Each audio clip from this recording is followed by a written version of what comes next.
Je travaille dans le bâtiment, je suis debout toute la journée et ça va pas. Est-ce que tu as un petit conseil pour soulager le fait que la pesanteur, donc le fait le poids de corps soulever des trucs lourds, ça me flingue le dos. Et c'est le dos là. Et le pied aussi. Bah, les deux, c'est la même posture. Je vais te montrer. Il y a un truc à savoir. Donc là, ça, c'est un machin lourd. Bon, c'est pas lourd, hein, j'ai que des petites babales, tu vois. Mais imagine que c'est un machin lourd et je vais te montrer la posture. Donc c'est hyper simple.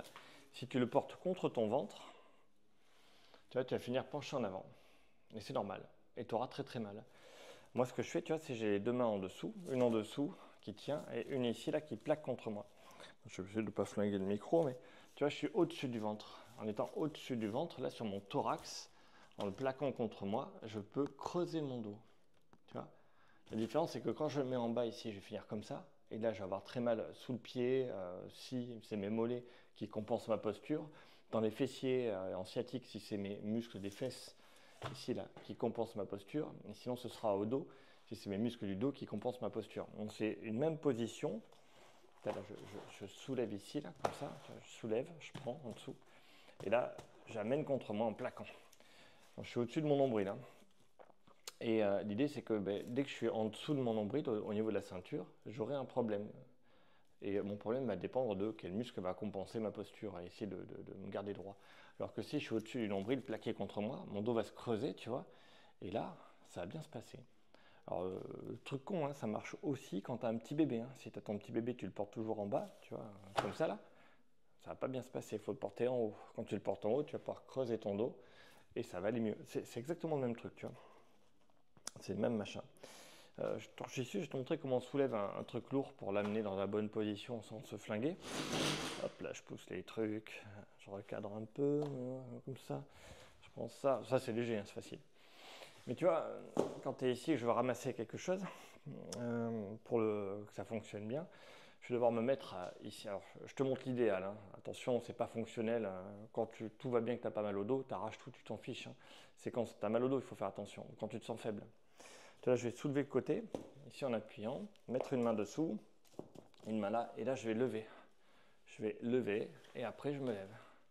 Ça, c'est ce qu'il y a de mieux. Ce qu'on voit aussi souvent, c'est comme ça. Je suis ici, je vais plier les jambes pour économiser une partie de la flexion de dos. Mais tu vois, quand je plie mes jambes, en fait, mes fesses reculent ici pour que mon dos soit creusé. Si je plie mes jambes et que je suis comme ça là, et tout est crabouillé, ça ne va pas le faire. Il faut que mes fesses soient derrière. Et donc là, je peux soulever. Mon dos restera droit. Ce que tu dois retenir de ces positions-là, hein, c'est que si mon dos est creusé, lordosé, ici, s'il est là, je vais avoir mal. Hein. S'il est comme ça quand je fais les choses, j'aurai beaucoup moins de pression. C'est une question d'axe, pour faire simple. Voilà, donc soulève avec le dos entre guillemets droit. Pour avoir le dos droit, il faut reculer les fesses et garder le bas du dos creusé, lordosé. Donc il y a des gens qui disent ouais, mais moi je fais déjà le dos hyper creusé. C'est pas grave, c'est pas ça qui compte, c'est pas la forme que tu as qui compte, c'est la fonction. Est-ce que tu y arrives? Est-ce que tu as mal? Oui, bah fais autrement. Est-ce que tu y arrives? Est-ce que tu as mal? Non. Bah continue. C'est aussi simple que ça, de soulever des trucs. Mais attention, si vraiment la pesanteur pose problème, tu vois, parce que là je te montre comment faire vite fait avec un truc léger, mais si tu en soulèves beaucoup, la répétition peut te flinguer. Parce que tu n'as pas la capacité musculaire pour encaisser le travail. Donc il y a des gens qui me disent ouais mais moi je bosse à soulever des trucs 8 heures par jour, c'est bien. Mais le jour où on te demande 9, tu dépasses tes capacités et là tu n'y arrives plus et tu peux te blesser. C'est pour ça qu'il faut, même si tu fais une activité physique intense pendant ton travail, il faut quand même s'entraîner un peu plus pour augmenter ta marge de tolérance. Parce que le jour où on va te demander de soulever 1001 paquets, tu arrives à faire 1000 à 1001, tu peux te blesser. Donc il faut faire un peu de sport à côté pour être capable de faire 1200. Comme ça, quand tu fais 1001, ça reste facile. Bah, je ne sais pas si tu vois le truc, mais entraînement constant. Et donc, n'oublie pas que tes conseils de Gilou, c'est bien, mais si tu ne sais pas, va voir ton médecin.